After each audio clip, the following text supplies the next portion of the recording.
Bu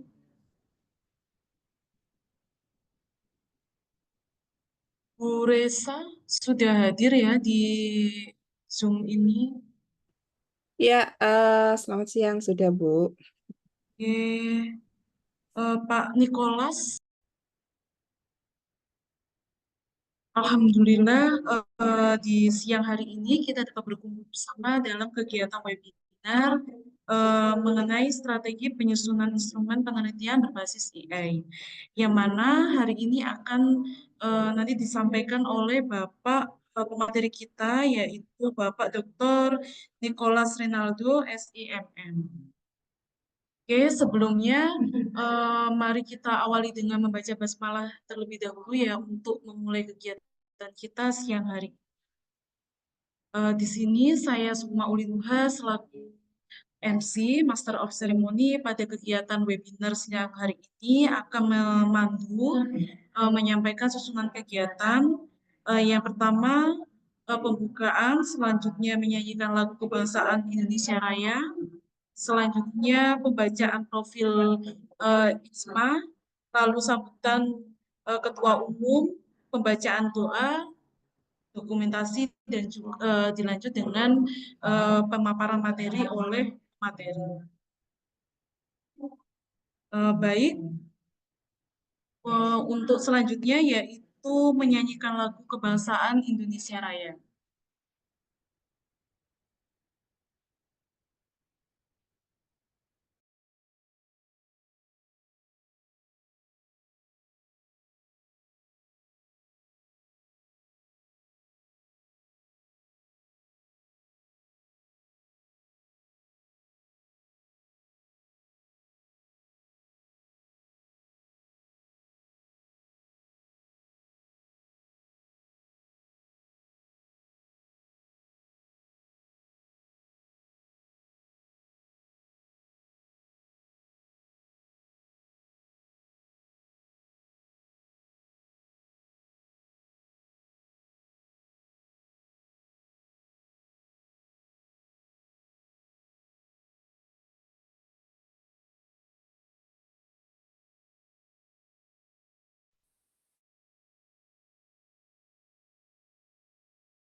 Baik, eh, kegiatan selanjutnya yaitu pembacaan profil ISMA yang akan disampaikan oleh Bapak Muhammad Noval.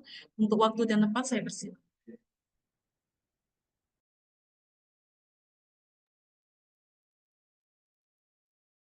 Baik, terima kasih yang sama-sama kita hormati narasumber kegiatan pada hari ini, Ketua Umum IJMA dan panitia pelaksana yang sudah melakukan persiapan kegiatan pada hari ini serta para peserta sekalian. Izinkan saya di sini membacakan profil dari organisasi ICMA yang hari ini membersamai kita dalam kegiatan webinar. ICMA atau dikenal juga Ikatan Cendekiawan Muda Akuntansi. Boleh dilanjutkan. Diketuai oleh Bapak Raffles Ginting dari periode pertama sampai dengan periode kedua sekarang 2024 sampai 2027. ICMA beranjak dari tahun 2018 dari sebuah perbincangan sederhana dari beberapa dosen akuntansi yang kemudian ditindaklanjuti dengan membuat grup bersama atau grup WA. Pada bulan Maret 2021 kegiatan perkumpulan ini mulai diseriusi dengan mendirikan organisasi. Hingga April, 1 bulan berikutnya, dilakukan perekrutan anggota-anggota Dewan Pengurus Nasional serta Dewan Eksekutif ICMA. Dari April hingga Juli, tertandatangani akta notaris untuk organisasi ICMA hingga akhir 2021, Oktober, ICMA resmi dilahirkan di Universitas Tanjung Pura Pontianak. 1 tahun kemudian ICMA melaksanakan Disnatalis pertama di Universitas Pancasila Jakarta. Disnatalis kedua dilaksanakan di Tangerang, Binus University Alam Sutera, dan terakhir Oktober 2004 yang lalu dilaksanakan di Yogyakarta di UPN Veteran. ICMA ini sendiri mempunyai visi yaitu menjadi sebuah organisasi yang mampu mewujudkan generasi dosen muda profesional dan kompeten di bidang akuntansi untuk mengembangkan ide dan inovasi terkini dalam melaksanakan tridharma perguruan tinggi dan mampu melahirkan bibit unggul sebagai generasi penerus bangsa dalam membangun dan memajukan bangsa Indonesia. ICMA juga mempunyai misi untuk dapat mencapai visi yang sudah disebutkan tadi. Yang pertama, misinya adalah memperlengkapi dosen akuntansi dalam pelatihan profesional dosen dalam melaksanakan tridharma perguruan tinggi yang beriman dan bertakwa kepada Tuhan Yang Maha Esa. Kedua, memperlengkapi generasi dosen muda akuntansi dalam kemampuan melakukan riset yang unggul dan terkini. Nah, salah satu misinya kita laksanakan pada hari ini. Ketiga, menyelenggarakan wadah bagi dosen muda akuntansi dalam berkiprah pada kegiatan tridharma perguruan tinggi, dari jurnal, nulis buku, dan lain sebagainya. 4, menyelenggarakan pelatihan dan pemberdayaan SDM guna meningkatkan kapabilitas dosen akuntansi.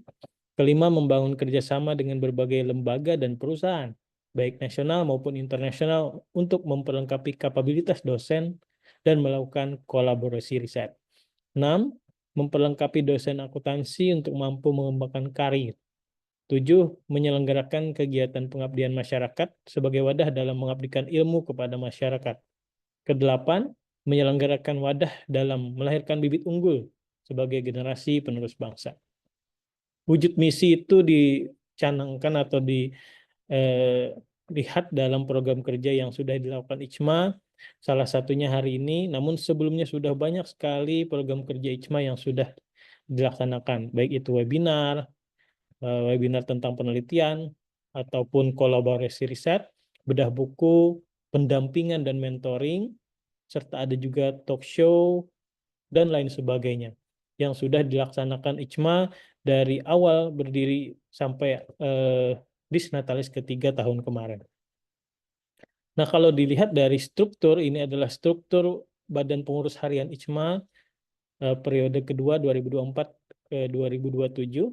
Ketua Umum Bapak Raffles Ginting, kemudian Wakil Ketua Bapak Yanwar Nugroho, Sekretaris Umum Ibu Veronica Ananta Wikrama, Sekretaris Eksekutif Bapak Riki Yunisar Setiawan, Sekretaris 1 Bapak Ilham Ramadan Ersabdi, Sekretaris 2 Bapak Sandy Dwi Haryanto, Sekretaris 3 Ibu Ayu Puspitasari, dan 2 bendahara yaitu Ibu Vera Damayanti dan Ibu Ayu Umyana.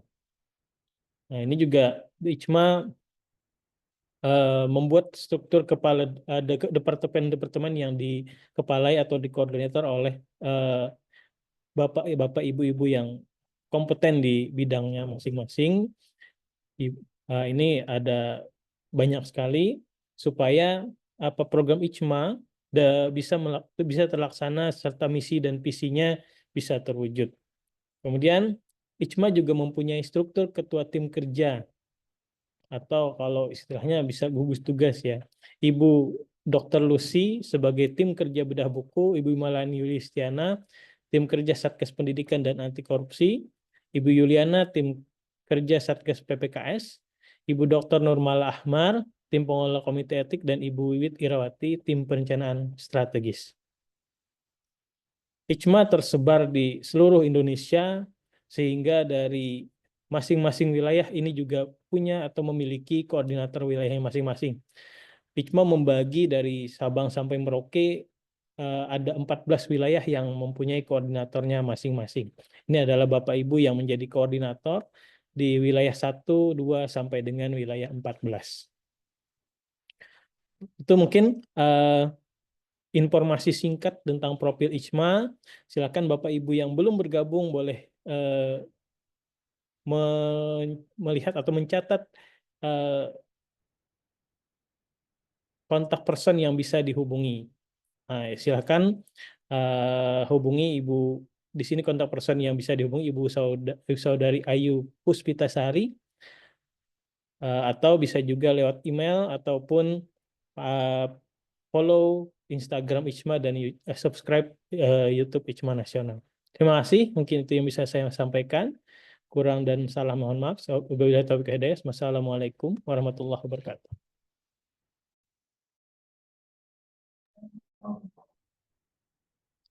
Baik, disampaikan terima kasih kepada Bapak Muhammad Naufal yang sudah menyampaikan profil dari ICMA, Ikatan Cendekiawan Muda Akuntansi. Untuk kegiatan selanjutnya, yaitu sambutan dari Ketua Umum ICMA, namun hari ini akan diwakilkan oleh Bapak Januar Groho MS.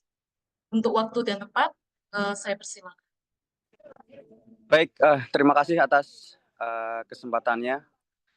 Bismillahirrahmanirrahim. Assalamualaikum warahmatullahi wabarakatuh.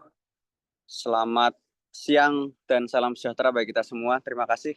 Sebelumnya memang betul Pak Raffles ada double kegiatan ini ya, sehingga diwakilkan ke saya. Sebelumnya terima kasih yang luar biasa tentunya kepada seluruh rekan-rekan panitia, dan juga Bapak Ibu sekalian, atau mungkin ada adik-adik mahasiswa yang juga turut bergabung dalam kegiatan webinar rutin yang diselenggarakan oleh ICMA. Ya, tadi sudah mungkin Bapak Ibu sekalian yang belum bergabung dalam ICMA, tadi sudah disampaikan profil singkat dari ICMA. Begitu banyak program yang kami selenggarakan, bahkan setiap pekan kami menyelenggarakan beberapa program, tidak lain memiliki misi adalah untuk sama-sama mengembangkan baik itu lingkup kompetensi dari masing-masing anggota ICMA, termasuk khususnya untuk para dosen-dosen maupun para peneliti di lingkup akuntansi secara khusus. Di mana pada siang hari ini kita akan berdiskusi mengenai strategi penyusunan instrumen penelitian berbasis artificial intelligence. Nah, ini nanti akan dipandu oleh Bu Resa Dwi Ayu Pangesti yang nanti akan memandu Pak Nicholas Renaldo ini ya. Pak Nicholas Renaldo ini pakarnya ini kalau kita bicara tentang riset berbasis tentang AI. Kemudian pekan lalu Pak Nicholas juga berbagi diskusinya tentang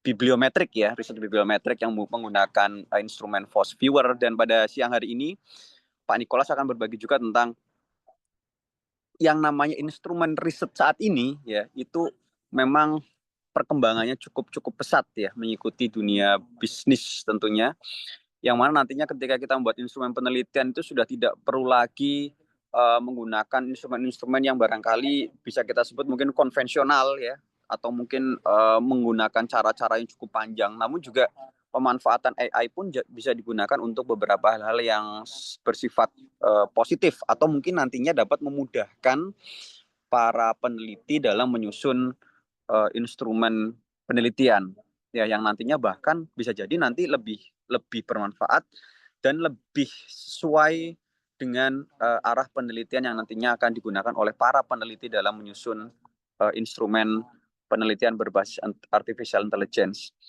Nah, itu mungkin yang bisa kami sampaikan. Tentunya terima kasih atas semangatnya Bapak Ibu dan juga rekan-rekan sekalian dalam kegiatan webinar pada siang hari ini. Monggo, mumpung ini ada Pak Nicholas Renaldo ini ya, dimanfaatkan betul, dimaksimalkan betul weekendnya untuk nantinya barangkali mungkin Bapak Ibu atau rekan-rekan peneliti masih kesulitan dalam menyusun instrumen penelitian ya, kebermanfaatan AI ini pun juga bisa nanti dirasakan dalam dunia penelitian.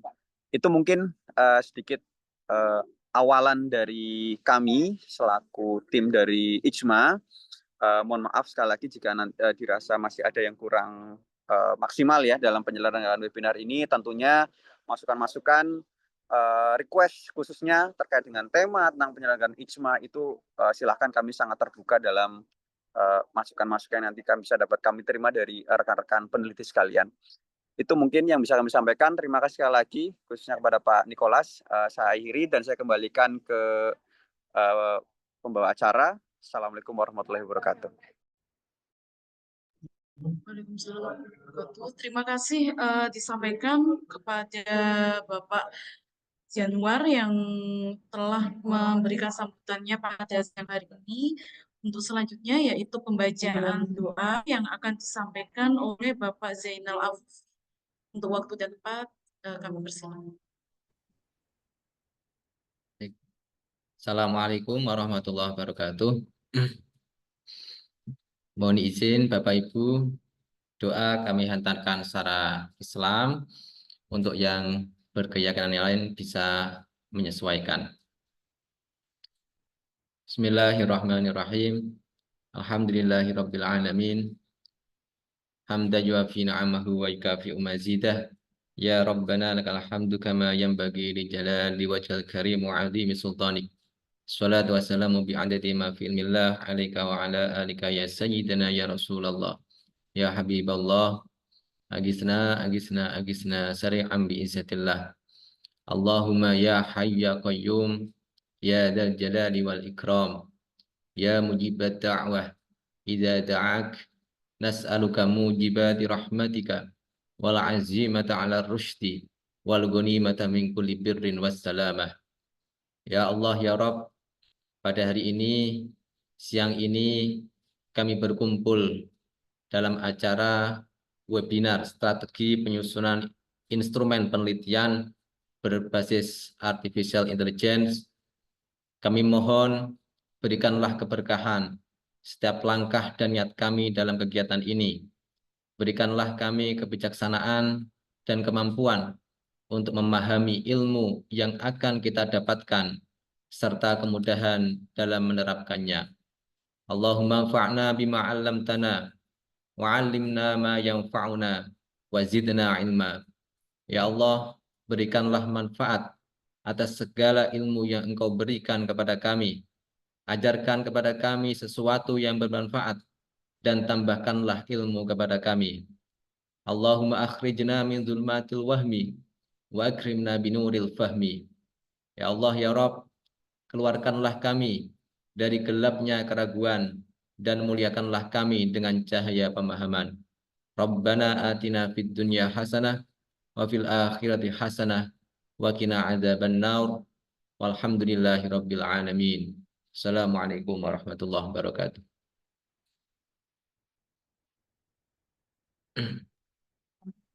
Baik, terima kasih disampaikan kepada Bapak Zainal Afifi yang telah membantu untuk pembacaan doa pada siang hari ini. Untuk selanjutnya yaitu sesi dokumentasi sebelum kegiatan dimulai. Mungkin Bapak Ibu dapat on kamera sebentar. Untuk selanjutnya ya untuk dilakukan kegiatan dokumentasi terlebih dahulu. Tolong minta dibantu ya, Bu Sukma. Ya, siap Bu. Ya, ya, biar saya yang foto.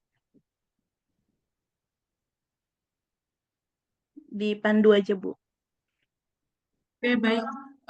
Hitungan ketiga dimulai ya Bu ya? Iya, bisa Bu. Oke, baik.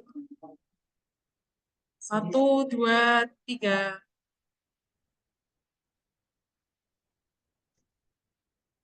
Slide kedua. Oke, 1, 2, 3. Sudah, Bu. Oke, baik. Terima kasih Bu Mega. Untuk kegiatan selanjutnya yaitu kita memulai kegiatan kita siang hari ini. Sebelumnya izin saya menyampaikan CV dari moderator kita, yakni Ibu Resa Dwi Ayu Pangestu Mulyono, yang mana beliau dosen di Universitas Jember ya Bu ya. Bu Resa, oke, untuk mata kuliah yang diambil Ibu Resa ini ada praktik akuntansi keuangan, digital bisnis, kewirausahaan, praktikum perpajakan, perpajakan 1, perpajakan 2, manajemen risiko, dan etika bisnis dan profesi. Oke, untuk riwayat pendidikan beliau, untuk S1-nya di Universitas Jember, di Prodi Akuntansi, yang mana untuk judul skripsinya mengenai rekonstruksi pelaporan keuangan organisasi nirlaba pada Yayasan Pendidikan Islam Indosakti Malang berdasarkan PSAK nomor 45. Lalu beliau melanjutkan S2 di Universitas Erlangga di Prodi Akuntansi juga dengan judul tesis menelisik implementasi kebijakan tax holiday untuk iklim investasi Indonesia, mengapa belum efektif. Oke, di sini sudah beragam ya pengalaman penelitian beliau di 5 tahun terakhir. Beliau juga mendapatkan pendanaan hibah dari berbagai sumber, ada dari hibah keris, hibah inovasi, inspektorat Banyuwangi, dan lain sebagainya. Lalu untuk pengalaman pengabdian kepada masyarakat di 5 tahun terakhir, Bu Resa juga memperoleh pendanaan dari berbagai pihak. Ini ada hibah pengabdian pemula atau BOPTN, ada hibah pengabdian kemitraan, dan juga masih banyak lainnya. Ini ada hibah matching fund juga. Lalu untuk publikasi artikel beliau di 5 tahun terakhir, ini juga banyak publikasi beliau,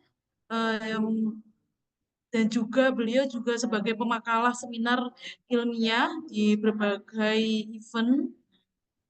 Ini ada di International Conference Postgraduate School di Universitas Erlangga, ada International Conference on Business and Accounting Studies, dan masih banyak kegiatan seminar ilmiah yang pernah diikuti oleh Ibu Resa.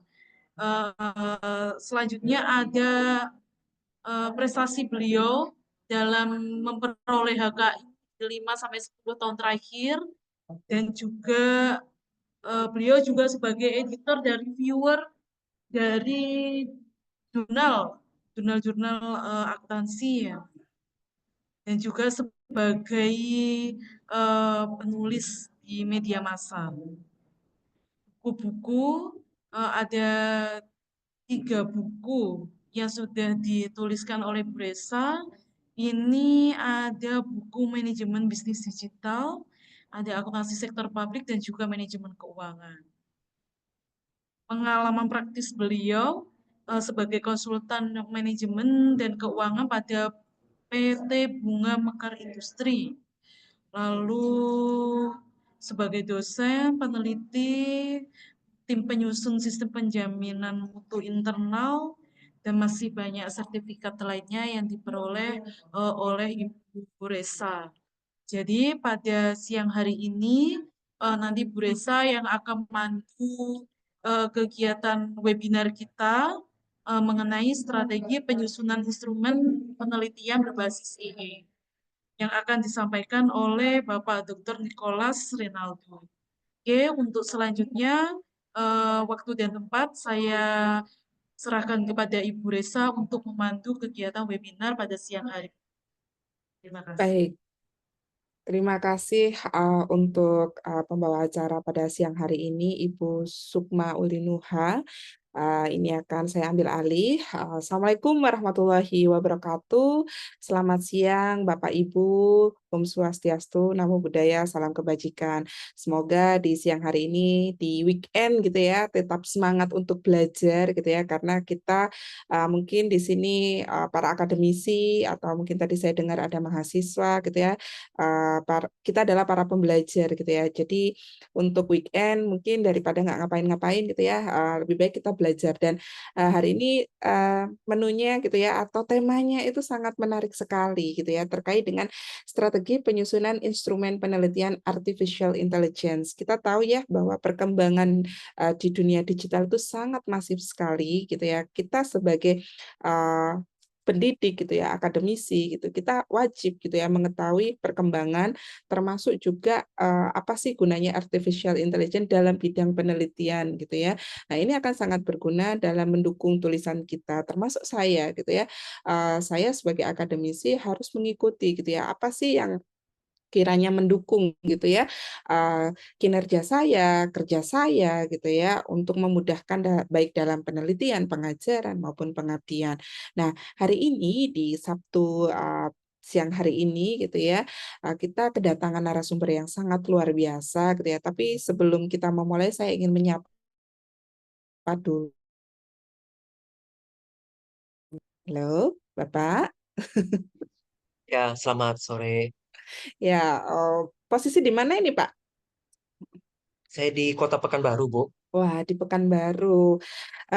Gimana Pak cuacanya hari ini? Panas? Atau lagi hujan? Cerah hari ini. Oke, cerah.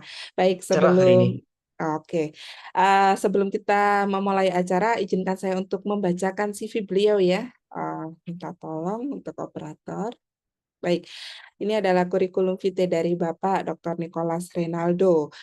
Beliau ini ya, kelahiran Pekanbaru 9 Agustus tahun 1995 gitu ya. Wah, masih muda tapi sudah luar biasa.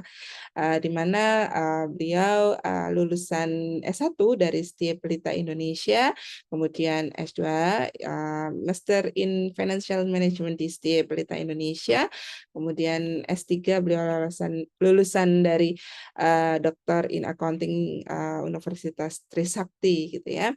Dan ternyata beliau ini ya orangnya kayaknya nggak bisa diem gitu ya, pengen belajar lagi gitu ya. Terbukti ini S1 ngambil lagi di Sistem Informasi di UT ya.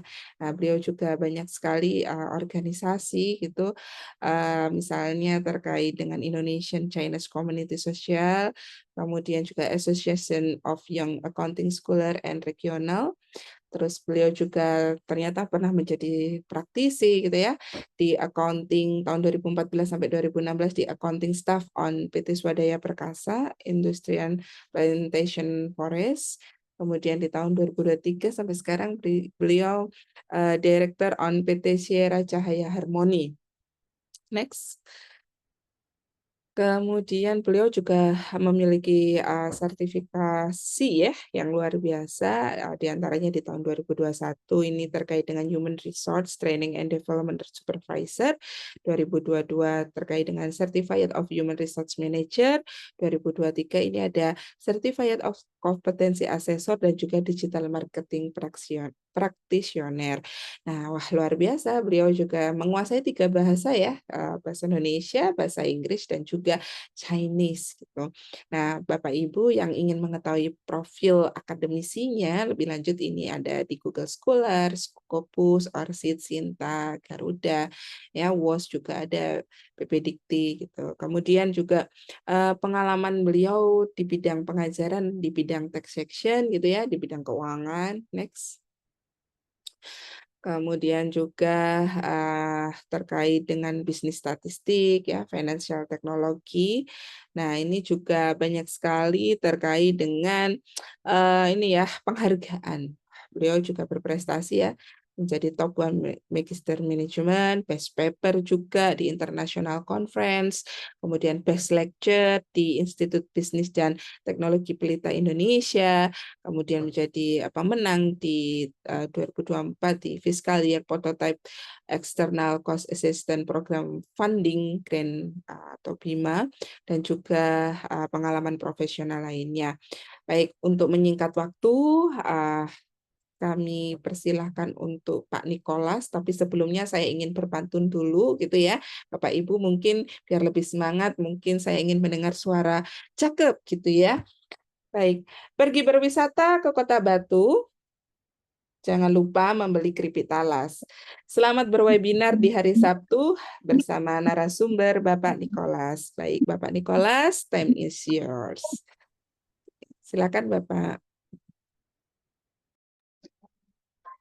Ya, selamat sore. Terima kasih Ibu Resa atas perkenalannya ya. Izinkan saya untuk share materi.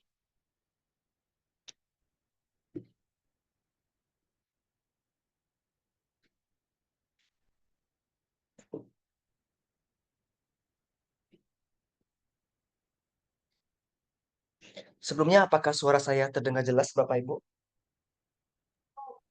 Terdengar Pak Terdengar Nikolas. Bapak. Oh.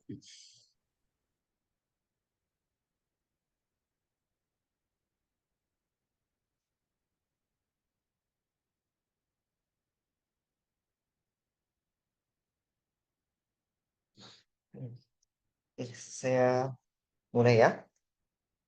Yang saya hormati Bapak Ketua ISMA, Bapak Raffles, dan seluruh panitia yang telah bekerja sama dalam menyelenggarakan webinar kali ini. Izinkan saya membawakan materi tentang strategi penyusunan instrumen penelitian berbasis artificial intelligence.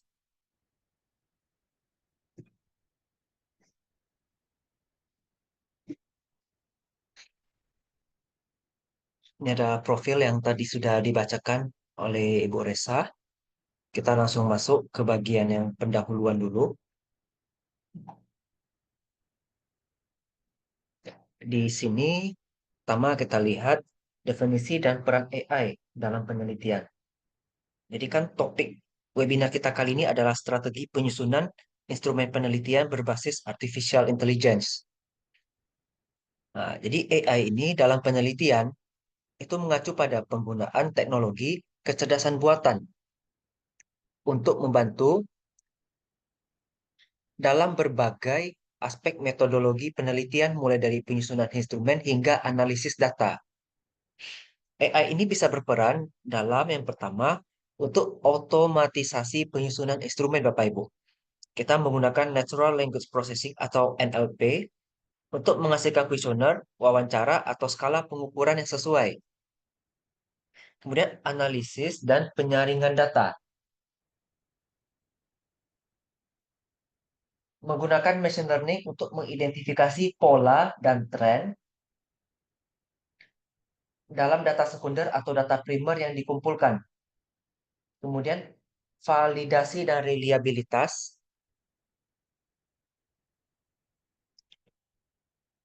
AI dapat membantu dalam uji statistik terhadap validitas dan reliabilitas instrumen penelitian.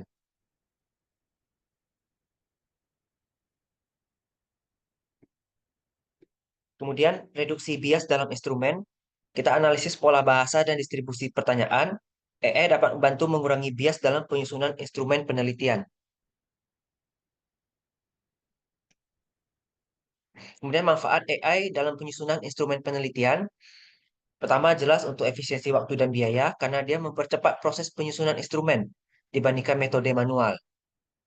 Yang kedua, peningkatan akurasi dan konsistensi. AI memastikan keakuratan dalam pemilihan kata dan struktur pertanyaan sehingga mengurangi kesalahan manusia. Yang ketiga, analisis data yang lebih cepat dan mendalam. Ini AI mengolah dan menganalisis data dalam jumlah besar dengan lebih cepat dan akurat. Yang keempat, peningkatan validitas dan reliabilitas, seperti yang saya jelaskan sebelumnya ya. Kemudian deteksi bias dan perbaikan instrumen. Dengan NLP dan machine learning, AI dapat menganalisis apakah pertanyaan dalam instrumen mengandung bias yang dapat mempengaruhi hasil penelitian. Kemampuan adaptasi terhadap berbagai metode penelitian.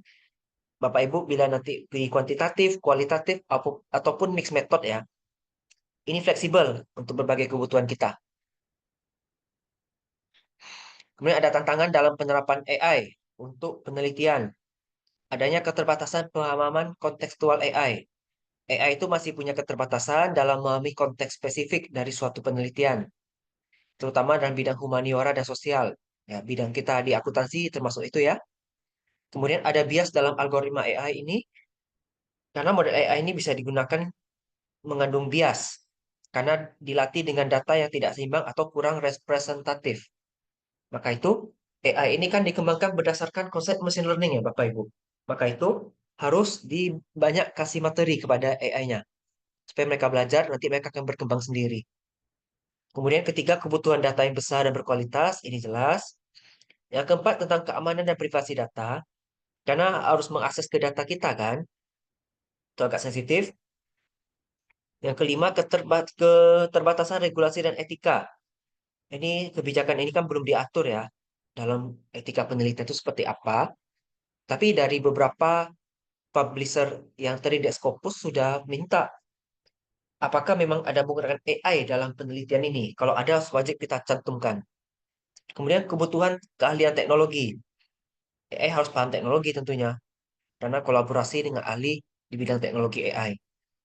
Dan yang terakhir, kesulitan dalam interpretasi hasil. Masih kompleks hasil dari AI itu ya, kalau mau diterjemahkan ke dalam bahasa manusia. Berikutnya kita mengidentifikasi kebutuhan dan tujuan penelitian. Nah, kita menentukan tujuan penelitian yang didukung oleh AI, itu kita harus memperhatikan prediksi dan tren.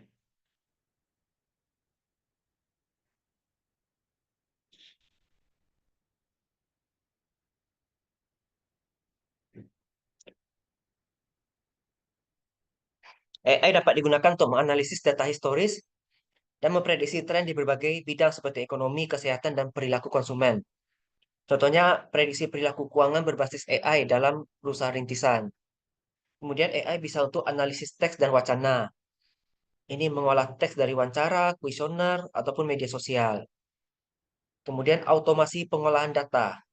Ini bantu dalam ekstraksi pengolahan dan analisis data besar. Jadi lebih hemat waktu dan tenaga. Contohnya analisis perilaku pelanggan e-commerce berdasarkan data transaksi. Keempat, identifikasi pola dan hubungan variabel.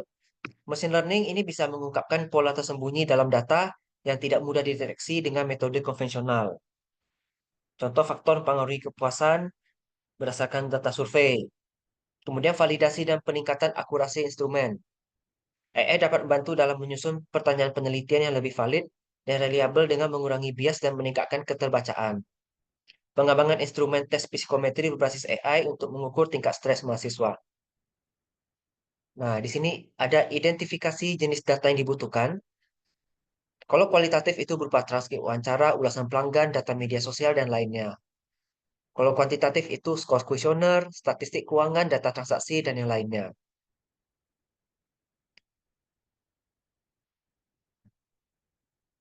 Jadi AI itu bisa digunakan untuk apa aja? Kalau di kualitatif, AI itu bisa untuk menganalisis teks dengan NLP, menggunakan computer vision, mengelompokkan teks atau suara. Kalau di kuantitatif, AI bisa untuk analisis korelasi dan regresi, prediksi tren, otomatisasi analisis statistik. Kalau di campuran, untuk analisis kuantitatif dengan statistik dan prediksi, kemudian bisa analisis teks atau gambar untuk memahami aspek subjektif dari data kita. Nah, pemilihan metodologi yang sesuai dengan penggunaan AI, yang pertama kuantitatif. Kita pakai survei dan kuesioner online, AI dapat bantu menyusun pertanyaan yang lebih efektif dan menganalisis pola jawaban kita, Bapak Ibu.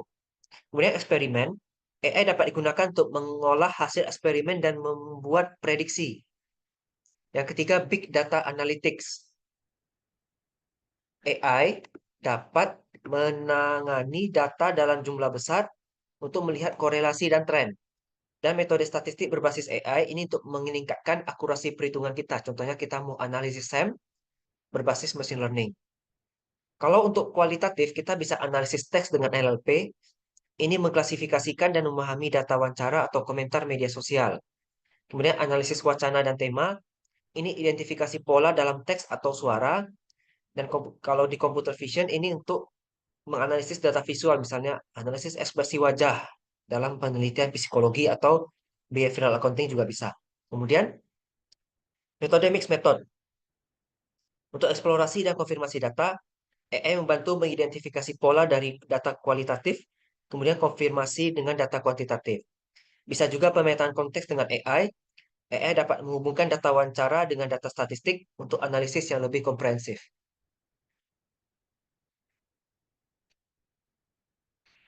Berikutnya adalah pemanfaatan AI dalam penyusunan instrumen. Nah, di sini ada beberapa.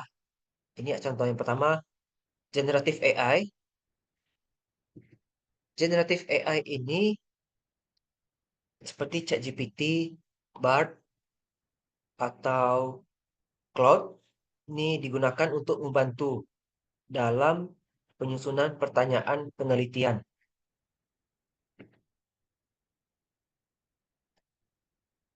Jadi AI ini kan bisa untuk membantu kita dalam brainstorming dan ideasi. AI dapat memberikan rekomendasi pertanyaan penelitian berdasarkan topik tertentu. Kemudian dapat digunakan untuk mengembangkan hipotesis awal berdasarkan literatur. Kemudian yang kedua untuk menyusun kuesioner atau wawancara.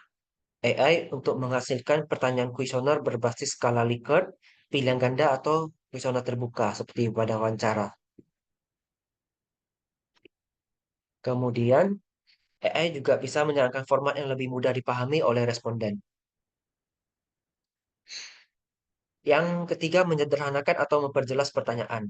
AI dapat membantu menyederhanakan bahasa atau menghindari bias dalam pertanyaan, misalnya mengubah pertanyaan akademik yang kompleks menjadi lebih mudah dipahami oleh responden. Kemudian, machine learning ini untuk menganalisis pola dalam data historis untuk menentukan variabel yang relevan. Kita bisa analisis korelasi dan prediksi. Machine learning dapat mengolah data historis untuk menemukan pola hubungan antara variabel penelitian. Kalau misalnya kita meneliti faktor yang mempengaruhi produktivitas kerja, machine learning dapat mengidentifikasi variabel seperti jam kerja, lingkungan kantor, atau kepuasan kerja berdasarkan data yang tersedia. Canggih ya AI sekarang.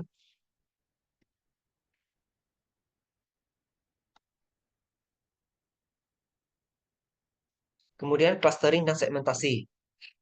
Teknik seperti K-means clustering dapat mengelompokkan responden berdasarkan pola jawaban. Dalam penelitian tentang kinerja auditor misalnya, kinerjanya sangat baik atau kinerja yang baik, nanti dikelompokkan oleh AI berdasarkan jawaban mereka di kuesioner. Ketiga, feature selection atau pemilihan variabel terpenting. Machine learning dapat membantu memilih variabel yang paling berpengaruh dalam suatu penelitian, mengurangi risiko memasukkan variabel yang tidak relevan. Contoh, prediksi keberangkutan, machine learning dapat identifikasi bahwa rasio keuangan tertentu lebih signifikan daripada yang lainnya. Kalau kita kan harus kumpulin data dulu. Kita rekap data sekundernya, kita olah, lalu misalnya pakai metode Altman, Chmielewski, Springer, atau Springate, baru kita tahu kan variabel mana yang paling pengaruh ke tingkat kebangkrutan. Tapi kalau pakai AI, machine learning bisa langsung. Itu bagus, mempercepat kita juga. Kemudian NLP ini untuk menyusun instrumen berbasis teks. Analisis sentimen ini untuk mengukur sentimen responden terhadap suatu topik. Misalnya tanggapan mereka cenderung positif, negatif, atau netral. Kemudian pembuatan kuesioner otomatis. Ini untuk merancang kuesioner dengan memastikan pertanyaan mudah dipahami dan tidak ambigu. Contohnya, NLP dapat mendeteksi apakah pertanyaan terlalu panjang atau sulit dimengerti, lalu memberikan saran perbaikan pertanyaannya. Kemudian, ekstraksi informasi dari wawancara. NLP dapat digunakan untuk mengubah transkrip wawancara menjadi ringkasan atau mengidentifikasi tema utama. Kalau dalam penelitian behavioral accounting, NLP dapat mengekstrak kata-kata yang sering muncul dalam wawancara dengan auditor misalnya, untuk identifikasi pola kerja atau bagaimananya. Berikutnya ada data mining dan big data. Ini pemanfaatan AI dalam pengolah data sekunder. Ini untuk mengolah data jumlah besar dan ekstrak informasi yang relevan. Pertama, kumpulkan data sekunder secara otomatis. Kemudian kita analisis tren. Dan kita pengolahan data yang tidak terstruktur. AI kumpulkan bahan dari berbagai sumber. Dari jurnal misalnya. Kemudian dianalisis tren dalam data sekunder. Kemudian diubah data yang tidak terstruktur menjadi data yang dapat dianalisis secara statistik. Nah, inilah gunanya big data dan data mining. Validitas dan reliabilitas instrumen berbasis AI. Tentu harus kita ukur ya Bapak Ibu. Nah, kita lihat dulu yang pertama di content validity. Kita memastikan semua aspek penting dan dari konsep yang diteliti telah tercakup dalam instrumen.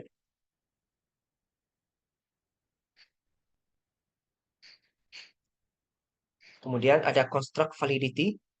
Ini memastikan instrumen benar-benar mengukur konstruksi teoritis yang dimaksud.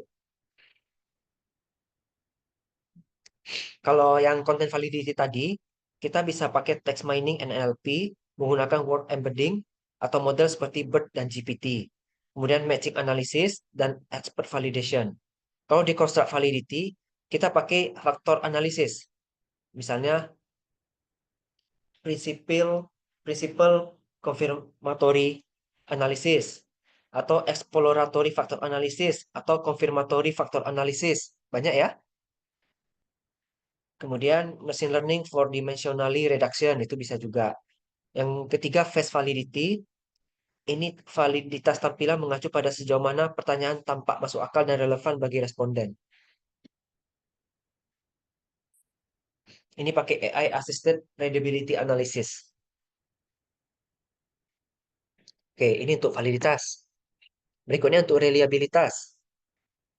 Kita pakai test retest reliability dengan AI. Ini pakai predictive modeling for stability analysis dan automatic comparison matrix. Kemudian ada internal konsistensi menggunakan AI, ada kelompok alpha yang biasanya 0,6 atau 0,7 itu ya Bapak Ibu. Kemudian item kurang total correlation analysis. Ini juga sering muncul kalau kita pakai SPSS. Yang ketiga, clustering for homogeneity test. AI mengelompokkan pertanyaan berdasarkan kemiripan pola jawabannya ya Bapak Ibu ya. Kualitatif lebih bagus seperti ini. Persiapan AI dalam analisis bias dalam penyusunan pertanyaan. AI dapat digunakan untuk mendeteksi dan mengurangi bias dalam instrumen penelitian, sehingga menghasilkan hasil yang lebih objektif dan dapat diandalkan. Bias yang terjadi itu ada 3, umumnya ya. Ada bias linguistik, penggunaan kata atau frasa tertentu yang dapat menyebabkan responden salah mengartikan pertanyaan. Ini kita pakai language model analysis dan pakai readability and naturality check.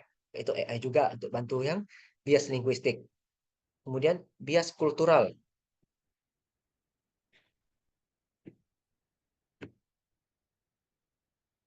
Ini terjadi jika instrumen lebih cocok untuk satu kelompok budaya tertentu dibandingkan kelompok lainnya. Kita di AI pakai cross language stack comparison dan sentiment and semantic shift detection. Kemudian bias dalam skala jawaban. Ada skala jawaban yang tidak seimbang dapat mengaruhi distribusi jawaban responden. AI bisa pakai untuk respon distribusi analisis dan Monte Carlo simulation.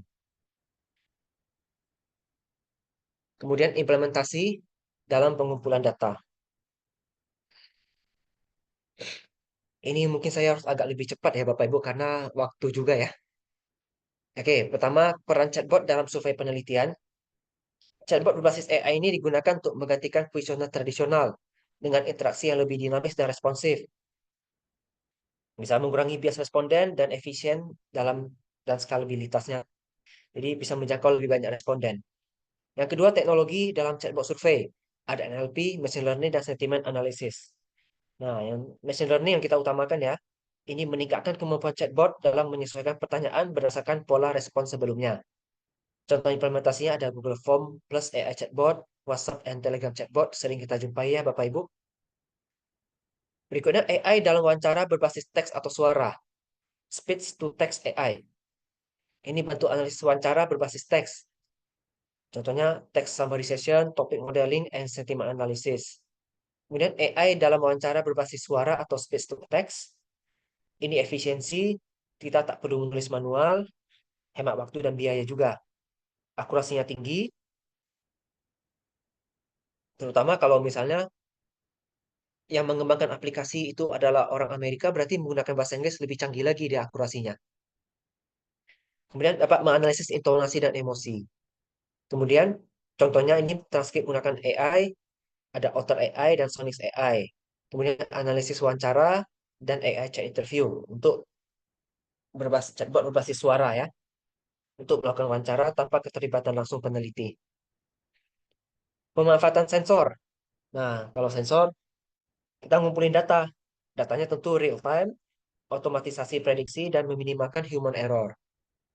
Sensornya bisa lingkungan, kesehatan, perilaku, dan yang lainnya. Saya sendiri sudah pernah menerapkan ini. Saya menerapkan sensor lingkungan. Itu untuk hibah prototipe tahun 2024 yang lalu. Jadi ada CO2, suhu, kelembapan, polusi. Jadi kita bisa deteksi pola perubahan cuaca. Bisa deteksi juga tingkat kepatuhan suatu industri misalnya untuk laporan keberlanjutan akuntansinya. Kemudian analisis data dan pengolahan hasil dengan AI. AI untuk coding, AI untuk clustering. Ini nanti ada bahannya, nanti bisa Bapak Ibu baca saja. Kita percepat saja karena keterbatasan waktu. Kemudian ini dalam prediksi tren penelitian ada AI dalam analisis statistik. Contohnya automated statistic testing termasuk regresi, ANOVA, SEM, uji komparatif. Sering kita dengar ya Bapak Ibu. Kemudian neural networks. Ini sering kita lihat juga kalau di penelitian prediksi kebangkrutan menggunakan artificial neural networks. Itu juga AI ya. Data itu dikumpulkan, kita bikin perbandingan, lalu menggunakan AI nanti ketemu pola perusahaan mana yang hampir mau bangkrut seperti itu, atau yang mengalami financial distress. Kemudian AI dalam prediksi tren penelitian. Ada time series, ini sering di data keuangan ya. Kemudian ada deep learning untuk prediksi pola masa depan.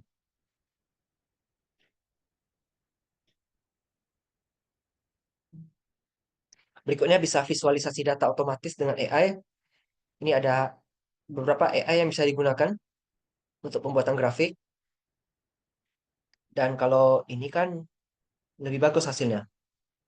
Lebih rapi juga.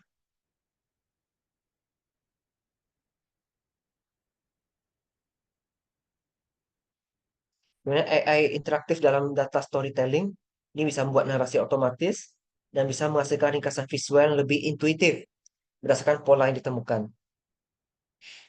Berikutnya etika dan keamanan data dalam AI untuk penelitian. Jadi tantangan privasi pengguna AI ini, dia proses data dalam jumlah besar, termasuk data pribadi kita. Ada risiko kebocoran data, karena data kita online semua, dan kurangnya transparansi bagaimana AI mengumpulkan, menyimpan, dan memindai data. Karena biasanya di AI itu seperti ChatGPT yang paling sering ya, hanya muncul gitu aja, tidak jelaskan prosedur dia mendapatkan datanya dari mana. Kemudian strategi melindungi privasi data. Ini ada anonimisasi, enkripsi data, minimalisasi data, dan yang lainnya. Bias algoritma dan cara menguranginya. Kalau bias data itu kita melatih AI. Kalau bias algoritma kita memperkuat ketidakadilan jika tidak dirancang untuk mempertimbangkan kesetaraan. Dan bias interpretasi jika pengguna tidak memahami keterbatasan model. Cara menguranginya itu pengumpulan data yang beragam. Ya kan big data, sekumpulan data itu kita masukin. Masukinnya yang benar. Jangan masukkan data yang salah kepada AI. Nanti dia akan mempelajarinya, dia malah mengira yang salah itu adalah hal yang benar, Bapak Ibu. Kemudian auditing dan validasi model. Kita identifikasi bias sebelum AI itu diterapkan. Kemudian pengambilan teknik explainable AI. Bantu peneliti memahami bagaimana AI mengambil keputusan dan penerapan algoritma fairness aware.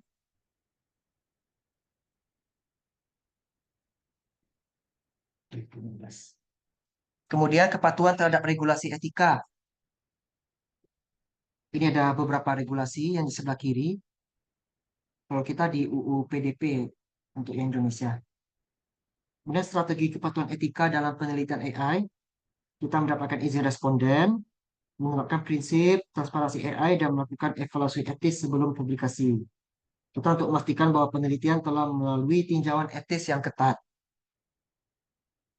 Jadi sebelum kita wawancara, pesertanya harus diberikan informasi tentang bagaimana data mereka akan diproses. Berikut kita masuk pada bagian kesimpulan.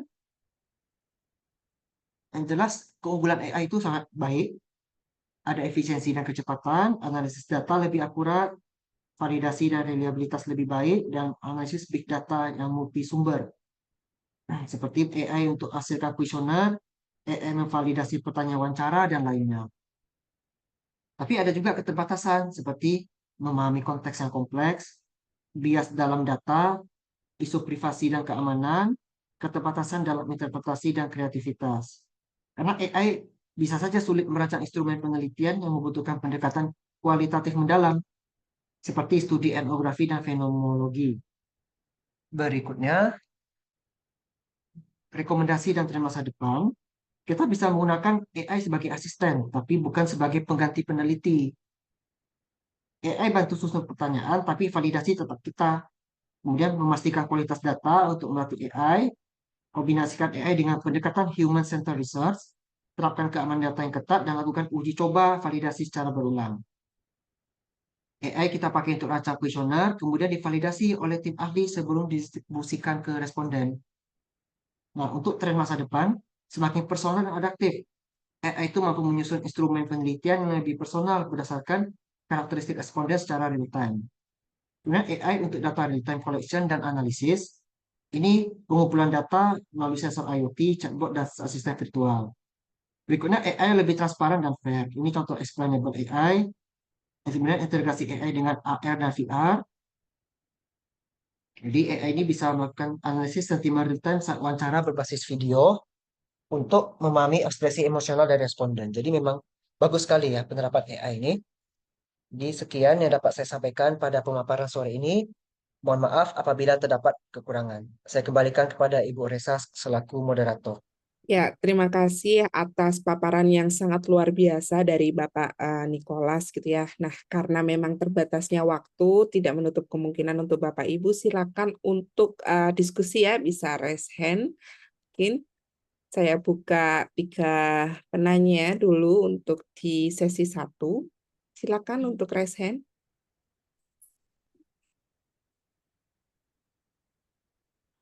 Atau mungkin bisa chat ya. Boleh, lewat chat boleh. Mungkin sebelum Bapak Ibu bertanya, menarik ya tema untuk siang hari ini. Mungkin saya bertanya dulu ya Pak ya, biar memancing nih ya Bapak Ibu. Bapak Ibu ini ya, semoga tetap stay di depan layar ya. Baik, Pak Nicholas, tadi kan terdapat yang namanya keterbatasan ya, atau mungkin bisa jadi sebenarnya itu juga kekurangan AI yang belum disempurnakan, seperti itu. Tadi dengan keterbatasan data itu bisa menjadi bias gitu ya. Pada saat kita running melalui misalnya aplikasi gitu ya, ketika kita ingin melihat hasil dari contoh misalnya survei gitu ya.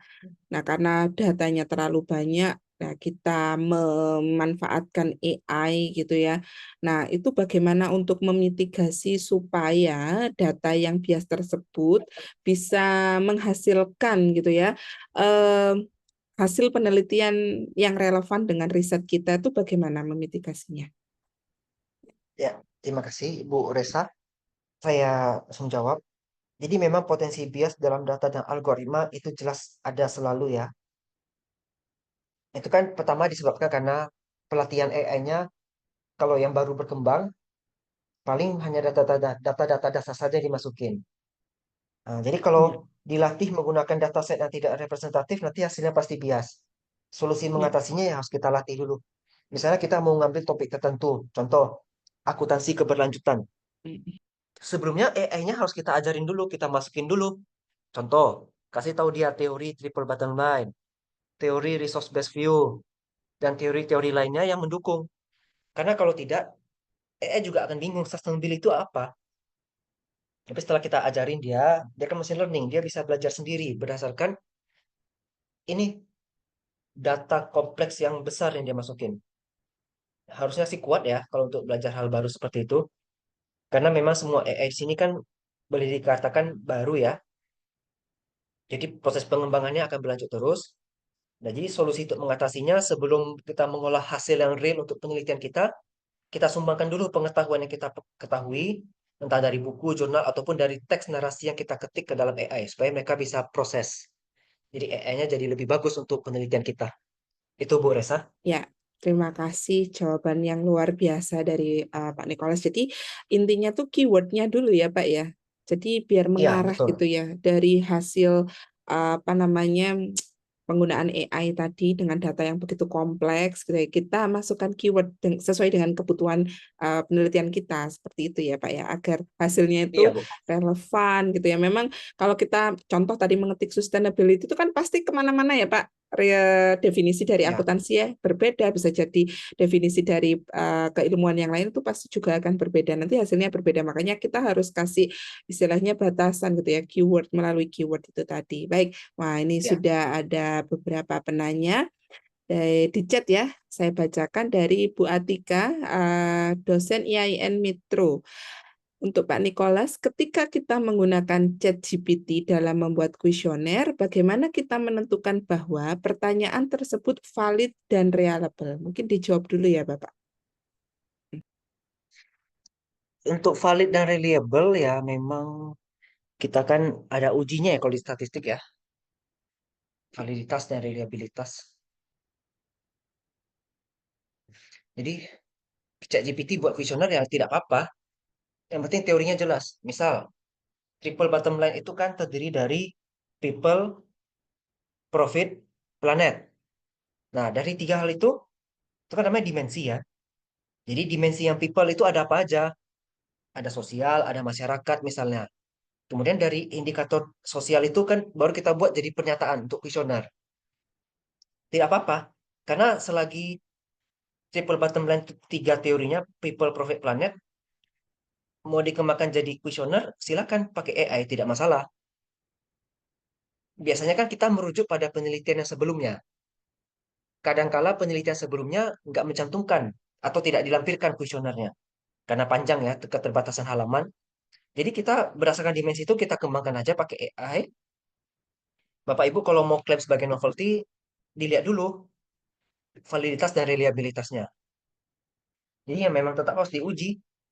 Uji pakai pilot test dulu. Coba ke 30 orang misalnya. Kalau 30 orang menyatakan hasil ujinya nanti valid, berarti boleh dipakai untuk penelitian yang real. Seperti itu, Ibu Alina. Ibu Alina, mungkin feedbacknya, Bu Alina, bagaimana Bu Alina?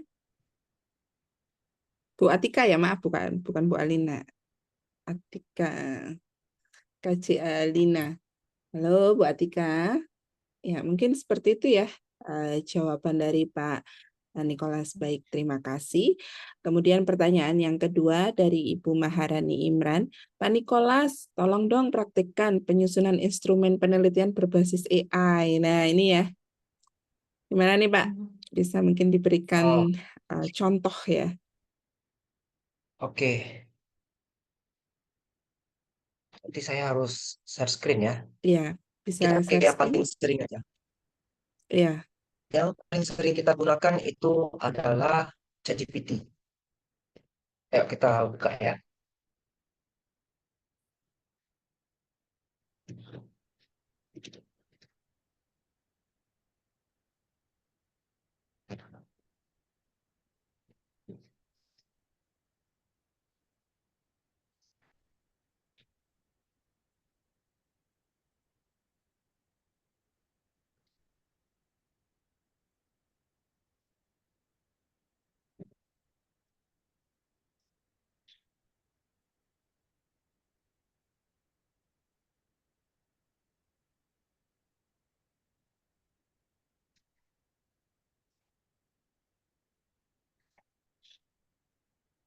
Oke, Bu. Di tampilan layar sekarang sudah terlihat ChatGPT yang biasanya memang paling sering kita gunakan ya. Karena fiturnya mudah juga untuk dipakai. Triple bottom line.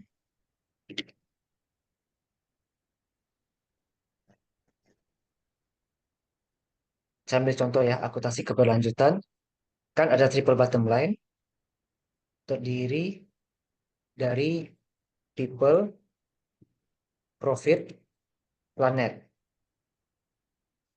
Dari ketiga dimensi ini, buatkan masing-masing 5 pernyataan untuk kuesioner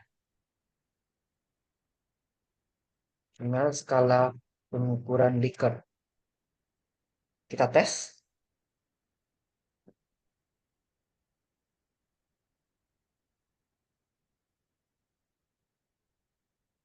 Untuk people, dia kasihlah 5 pertanyaan angket di sini.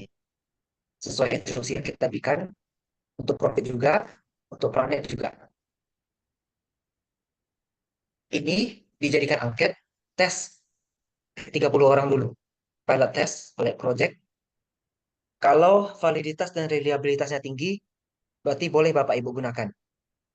Tapi ingat, etika penelitian ya Bapak Ibu, diubah lagi kalimatnya.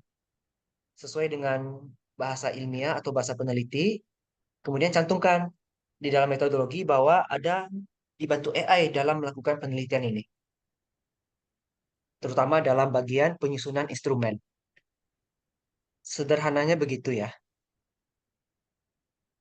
Terima kasih. Ini Ibu Maharani ya. Ya, Ya, kurang lebih begitu. ya.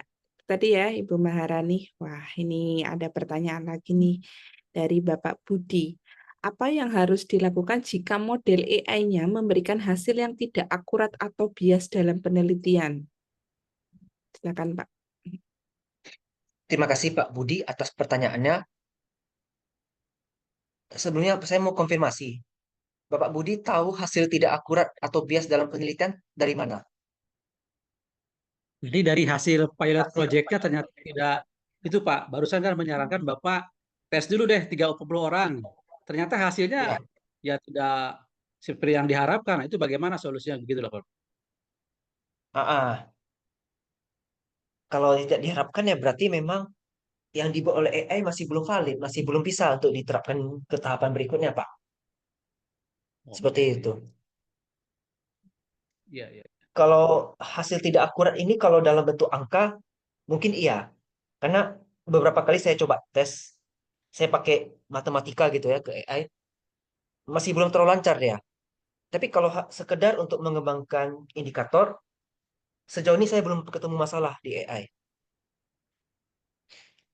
Jadi tidak akurat atau biasnya ini biasanya dalam perhitungan nanti jatuhnya.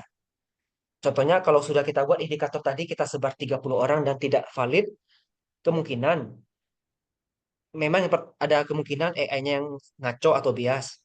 Tapi kemungkinan-kemungkinan lainnya ada juga, Pak. Misal, si peneliti atau si responden tidak mengerti dari bahasa yang digunakan AI. Responden tidak memahami konteks atau pemahaman inti dari bahasa kuesioner dari AI tadi. Itu juga bisa menyebabkan tidak akurat dan bias, Pak. Jadi banyak faktor.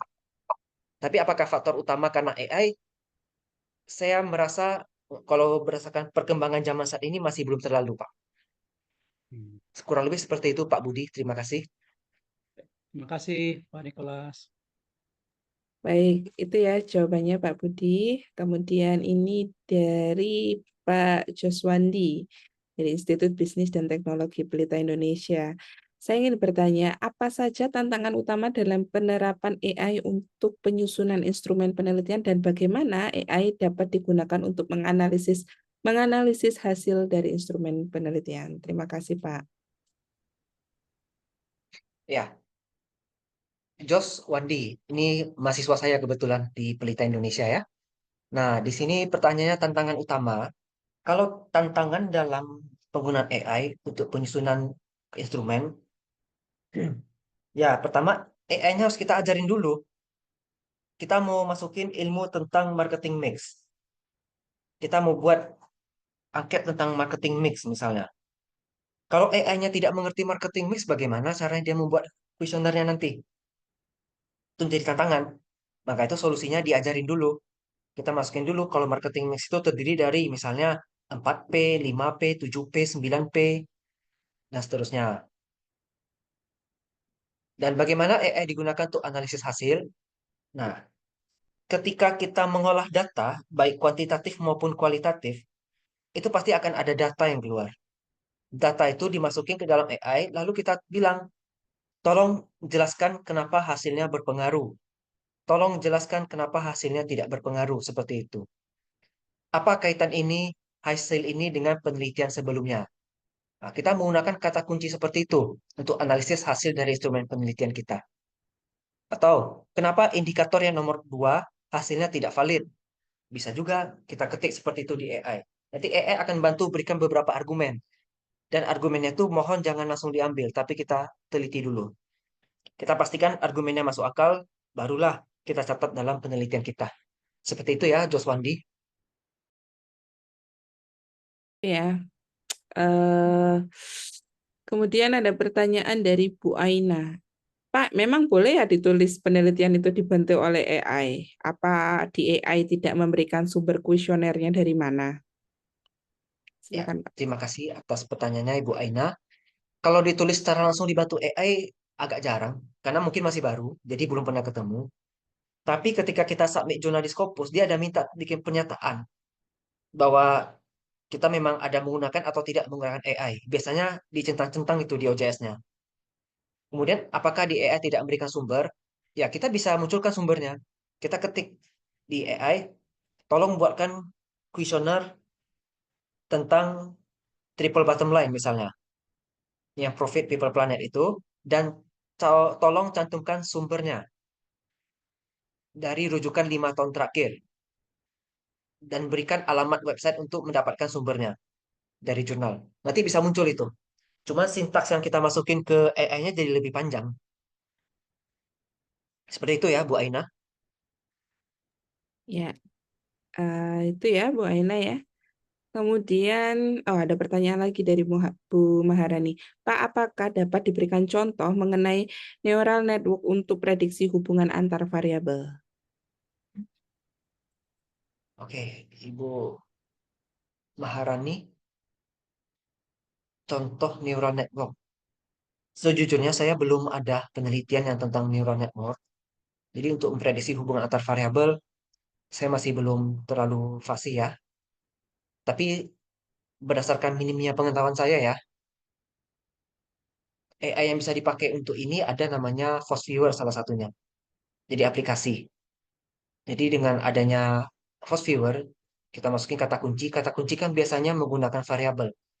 Nanti akan ada itu sambungan-sambungannya seperti network juga itu bentuknya. Kurang lebih seperti itu, Bu Maharani. Nanti mungkin saya akan pelajari lebih dalam lagi ya. Iya. Mana tahu di webinar berikutnya ada ketemu topik ini, kita bisa diskusi lagi. Iya, ini ada bantuan jawaban nih dari Pak Beno. Pak, terkait pertanyaan Bu Maharani, itu bisa menggunakan aplikasi seperti Pinton, R, MATLAB. Tuh, jawaban dari Pak Beno. Hmm. Baik, ada lagi Bapak Ibu, kalau misalnya ada mahasiswa di sini boleh ya. Tapi kalau mahasiswanya S3 juga boleh gitu ya Bapak Ibu. Tidak hanya mahasiswa S1 atau S2. Monggo masih ada waktu. Ya, satu Bu, Silakan siapa dengan ini? Pak Delpian Zaman, Pak Ya, Nicholas dari Pekanbaru, saya juga silakan sering Pak. lihat Pak Nicholas webinar, tapi ya sama-sama satu daerah gitu. Ini masalah Oh AI ya. juga, saya sering juga menggunakan AI, baik itu ChatGPT, Perplexity, Gemini, kemudian Brentech AI, kemudian khusus untuk mahasiswa skripsilagi.com. Nah, itu saya beli harganya 190.000. Kalau Brentech itu kurang lebih 460 yang berbayar. Jadi GPT ini agak mahal dia dibandingkan dengan Perplexity dengan Brentech karena dia $1 itu $20 ya per bulan ya. Nah, jadi tadi kan ada permasalahan kalau tidak bisa terdeteksi. Saya juga pernah menggunakan namanya ChatGPT. Kalau seandainya tidak sesuai dengan kita, maka kita komentar, "Hey, ChatGPT, bukan jawaban itu yang saya inginkan. Saya pengen yang lebih detail lagi." Maka ChatGPT akan membaca lagi ulang gitu. Jadi kita terus bertanya terus dengan AI-nya, maka dia akan menjawab sebisa mungkin, semampunya. Karena kan dia mengambil data-data itu kan dari Wikipedia. Jadi dari situ semua dia dapat. Nah, yang ingin saya tanyakan kepada Pak Nicholas,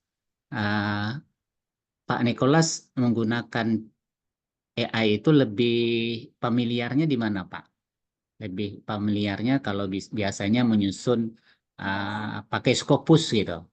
Karena saat ini juga saya lagi membuat riset dari Scopus, makanya saya bandingkan antara Gemini, Perplexity, ChatGPT, kemudian saya pakai juga BrainTech AI, terus skripsi lagi.com gitu. Nah, jadi ke semuanya saya coba gitu. Kalau seandainya ada permasalahan-permasalahan, maka saya akan menggali lebih dalam lagi ke dia. Nah, itu yang saya tanyakan, Pak, lebih familiarnya di mana gitu. Terima kasih. Selamat siang.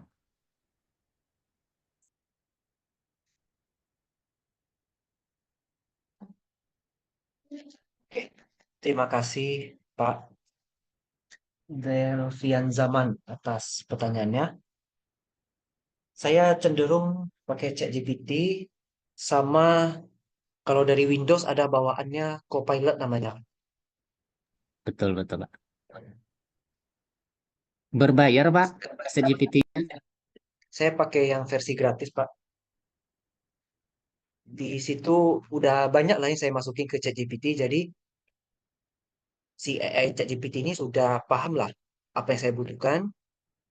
Saya baru ketik beberapa pasang kalimat aja dia udah ngerti apa yang mau saya tuju gitu. Karena udah terbiasa di ChatGPT itu. Jadi kalau kita konsisten di satu tempat, itu lebih baik saya rasa ya. Dia sudah langsung mengerti apa ada maksud tujuan kita. Pak Delvian dari kampus mana, Pak? Saya dari Politeknik LP3I, Pak. Oh, Nah, yang di termasuk temannya Jalan apa Miss tuh? Ika Wulandari. Oh, iya iya, betul betul. Iya.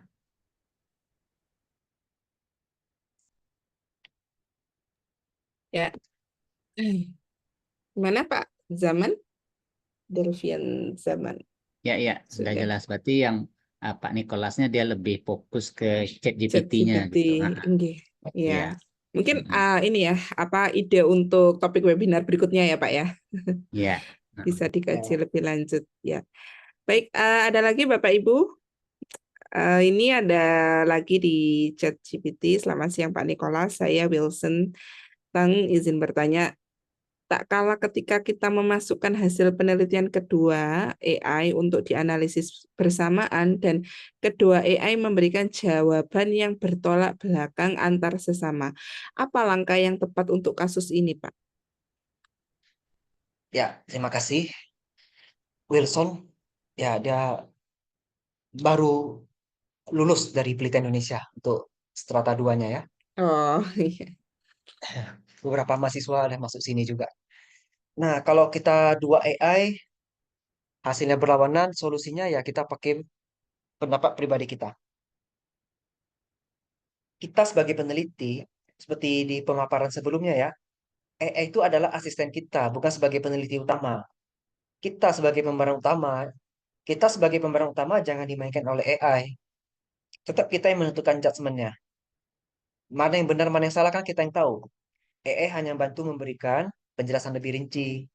Misalnya, saya mau tahu kenapa kinerja lingkungan itu berpengaruh terhadap ESG reporting. Ya, secara teori ada teorinya kan? Secara penelitian terdahulu juga ada. Tapi kita mau perkuat lagi. Berdasarkan hal itu, menurut AI dikembangkan jadi apa kalimatnya, argumennya jadi lebih kuat. Ya, seperti itu. Tapi kalau membandingkan dua yang hasilnya berbeda, ya kembali pada diri kita lagi. Atau bisa juga pakai dua AI. Hasil berbeda, ya tambahin satu lagi. Pakai AI yang ketiga. Lihatlah jawabannya. Mana yang lebih dominan. Tapi tetap kunci utama ada di kita ya. Meskipun dua AI mengatakan setuju dan satu AI mengatakan tidak setuju, padahal jawaban kita tuh yang benarnya adalah tidak setuju. Tetap yang tidak setuju yang kita gunakan. Jangan hanya karena ada AI mengatakan seperti itu, kita harus ikuti semua. Itu salah. Jadi kembali lagi kepada kita si peneliti. Kita pemeran utama di artikel kita ya. Kurang lebih seperti itu. Baik. Kita rampungkan dua penanya ya, Pak ya, sebelum waktunya habis. Yang pertama ini ada Pak Tommy Bermana. Mungkin bisa open kamera, Pak. Pak Tommy. Nggih, Oh iya siap. silakan. Izin Bu, halo ya. Ya terima kasih banget ini Pak Pak Nikolas juga udah bagus suaranya Pak ya. Kalau Ya, kresek-kresek ya. Gini, saya nanya sedikit.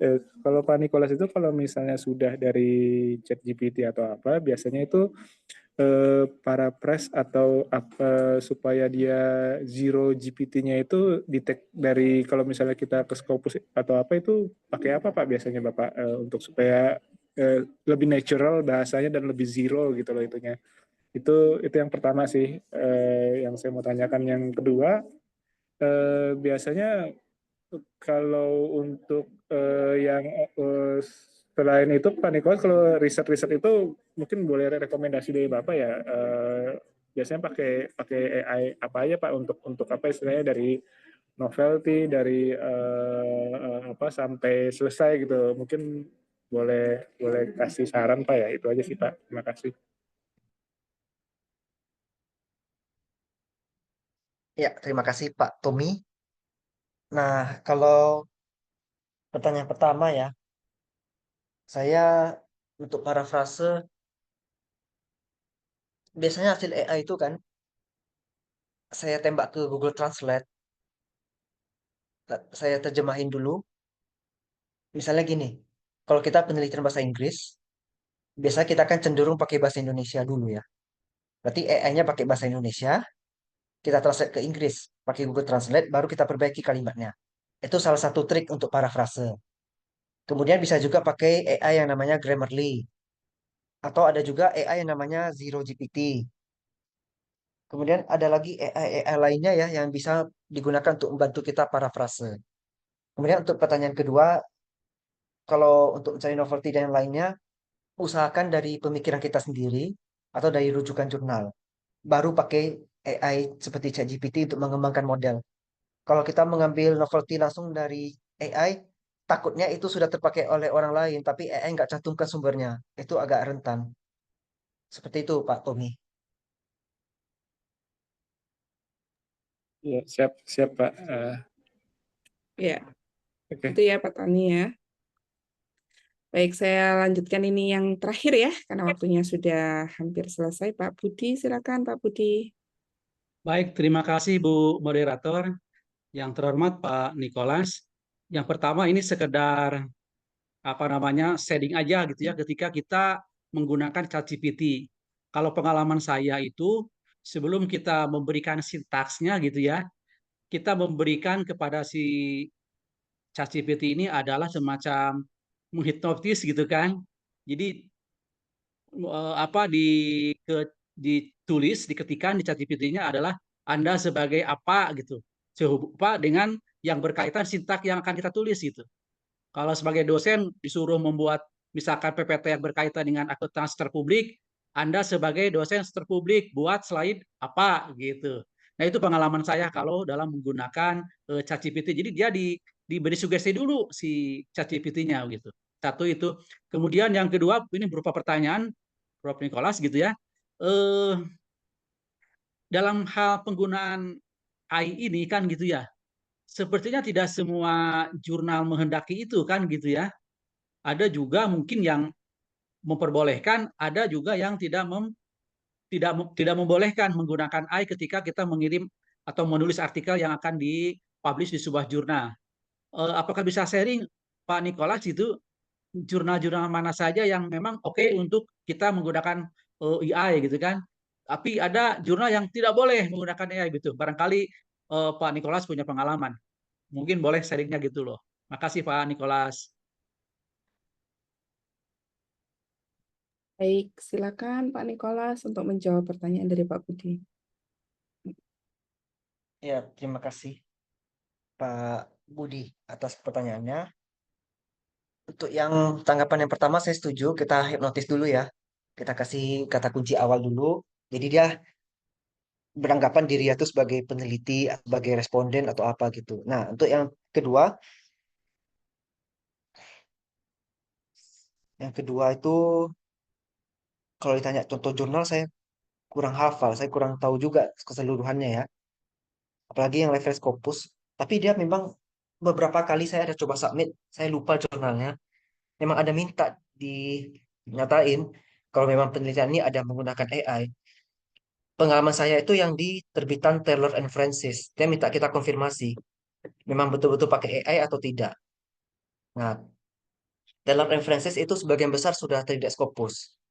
Nah, kalau untuk publisher lainnya seperti Emerald, Sage, Wiley, saya kurang tahu karena saya belum pernah submit di sana. Seperti itu, Pak Budi. Baik, terima kasih Pak Nikolas. Sama-sama. Baik, saya rasa cukup ya Bapak Ibu ya karena waktu menunjukkan sudah di penghujung acara gitu ya. Baik, kalau kita tarik kesimpulan bahwa memang penggunaan artificial intelligence dalam dunia penelitian gitu itu merupakan pembantu ya atau asisten untuk kita gitu ya. Balik lagi ke bagaimana kekuatan gitu ya dari peneliti itu sendiri dalam menggunakan yang namanya artificial intelligence gitu ya. Dan materi untuk siang hari ini sangat luar biasa gitu ya. Mungkin next gitu ada apa istilahnya praktik gitu ya bagaimana penggunaan AI gitu. Karena memang sekarang makin banyak ya gitu ya yang bisa kita gunakan gitu ya dalam bidang penelitian gitu ya. Nah, baik Bapak Ibu sekalian terutama untuk Pak Nikolas, terima kasih sekali waktunya sudah berbagi ilmu di siang hari ini bahkan sampai sore gitu ya kepada Bapak Ibu sekalian gitu. Semoga bermanfaat, semoga juga membantu dan nanti bisa bertemu lagi di next ini ya webinar. Baik, di sini saya sebagai moderator Resa Dwi Ayu Pangesti Mulyono mengucapkan terima kasih banyak kepada Bapak Ibu dan juga narasumber pada sore hari ini. Untuk itu saya kembalikan ke ini ya MC ya Ibu Sukma Ulinova. Baik, terima kasih Bu Resa yang telah memandu kegiatan webinar kita siang hari ini hingga sore. Terima kasih juga kepada Bapak Nikolas Rinaldo yang telah menyampaikan materi pada yang hingga sore hari ini. Oke, di kegiatan terakhir yaitu penutup. Mungkin kita bisa menutup kegiatan webinar kita dengan membaca hamdalah bersama. Alhamdulillahirrahmanirrahim. Kita akhiri kegiatan webinar mengenai strategi penyusunan instrumen penelitian berbasis AI. Baik, kami dari segenap panitia mohon pamit dan undur diri. Sampai jumpa di webinar selanjutnya. Terima kasih. Wassalamualaikum warahmatullahi wabarakatuh. Waalaikumsalam warahmatullahi wabarakatuh. Assalamualaikum warahmatullahi wabarakatuh. Terima kasih Ibu. Terima Terima kasih kasih Pak panitia. Nikolas, Terima Ibu kasih. Sukma, Terima Ibu kasih Resa. Pak Nikolas, Bu Resa. Terima Mohon kasih maaf. ya, terima kasih Pak Nikolas, Bu Sukma, panitia. Saya izin live dulu ya.